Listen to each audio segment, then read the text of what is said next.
પર્યાવરણ બચાવો દેશ બચાવોના સૂત્ર સાથે પર્યાવરણ પ્રત્યે જાગૃત લાવવા માટે ગુજરાતમાં એકમાત્ર સૂતા હનુમાન તરીકે પ્રસિદ્ધ અને અરવલ્લી જિલ્લામાં શ્રદ્ધા અને આસ્થાનું કેન્દ્ર ગણાતા મોડાસા તાલુકાના સાકરિયા ગામે આવેલા સ્વયંભૂ શ્રી ભીડભંજન હનુમાનજીના મંદિરે 51 લીમડાના છોડનું વૃક્ષારોપણ કરીને છોડમાં રણછોડ અને પર્યાવરણની જાળવણીનો સંદેશો ભક્તોને આપવામાં આવ્યો છે।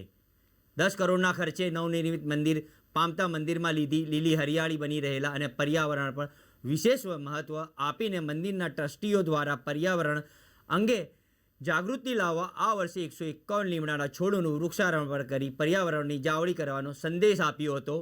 વન વિભાગ અને મનરેગા શાખાના સહયોગથી કરેલા 151 લીમડાના છોડના વૃક્ષારોપણથી આગામી સમયમાં દર્શનાર્થીઓ હનુમાનજી દાદાના ધાર્મિક સ્થળે લીલા પ્રકૃતિનો આનંદ માણે તેવા આશયથી શ્રી ભીડભંજન ગ્રામ વિકાસ ટ્રસ્ટ સાકરિયા દ્વારા 151 લીમડાના છોડનું વૃક્ષારોપણનું આયોજન કરતા દર્શનાર્થીઓએ અને શ્રદ્ધાળુઓએ ધાર્મિક સંસ્કારોનો સિંચન સાથે વૃક્ષારોપણની સરાહનીય કામગીરીને બિરદાવી હતી। સ્વયંભૂ નવનિર્મિત પામતા ભવ્યથી શ્રી ભીડભંજન હનુમાનજી મંદિરે આવતા હજારો દર્શનાર્થીઓને ધાર્મિક સંસ્કારોના સિંચન સાથે વૃક્ષો વાવો અને દેશને બચાવો અંગેનો સંદેશો આપતા પર્યાવરણ અંગે જાગૃતિ લાવવા પર વધુ પ્રાધાન્ય આપવામાં આવ્યું હતું।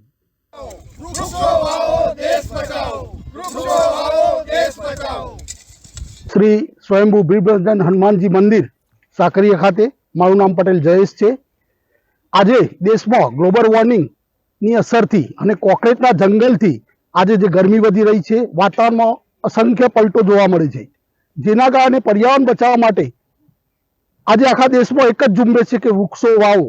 એના અર્થે અમે ભીડભંજન ગ્રામ વિકાસ ટ્રસ્ટ દ્વારા એક સરસ આયોજન કરવામાં આવ્યું છે।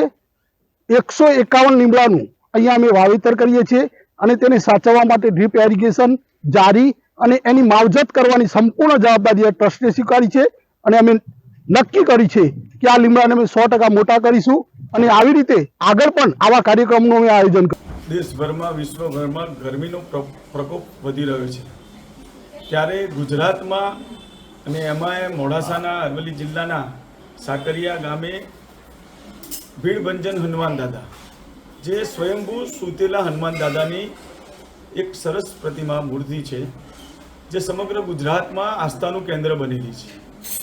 આ મંદિરના ટ્રસ્ટ દ્વારા, આ ટ્રસ્ટના યુવાનો દ્વારા 151 ઔષધીય ગુણ ધરાવતા લીમડાના વાવેતર કરવામાં આવ્યું છે।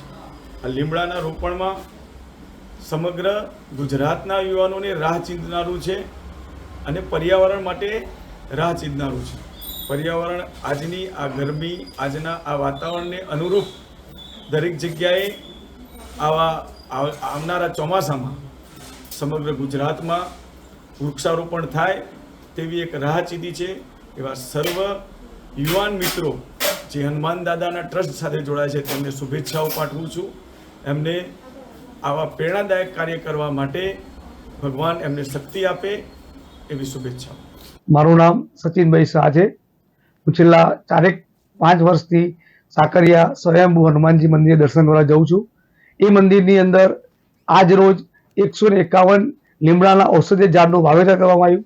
આ ઝાડ વાવવાથી પર્યાવરણ બચાવવાની છે અને આપણે પણ આપણા ઘર આગળ આપણી જન્મદિવસ હોય, કંઈ પણ પ્રોગ્રામ હોય તો એક વૃક્ષ વાવી અને પર્યાવરણ ઋણ ચૂકવવું જોઈએ।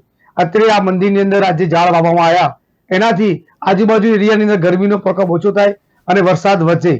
આ મંદિર છેલ્લા 5 વર્ષથી તો બહુ જ સરસ કાર્ય કરે છે, સામાજિક કાર્ય। એમાં એક આ પર્યાવરણલક્ષી એક અંદર પીછું મેળવ્યું છે। બીજું કે આ મંદિર એક ભવ્ય બનાવી દ્વારા સાકરિયા ગામ દ્વારા બનાવવામાં આવ્યું છે। એમાં 8 થી 10 કરોડનું મંદિર ભવ્ય બને છે, પણ તદુપરાંત તેમાં ઝાડ વાવીને તેને સોનામાં સુગંધ બનાવી છે અને આપણને આ કાર્ય જોઈને પ્રેરણા થવી જોઈએ કે આપણે પણ આવા એકાદ 2 કે 3 આપણા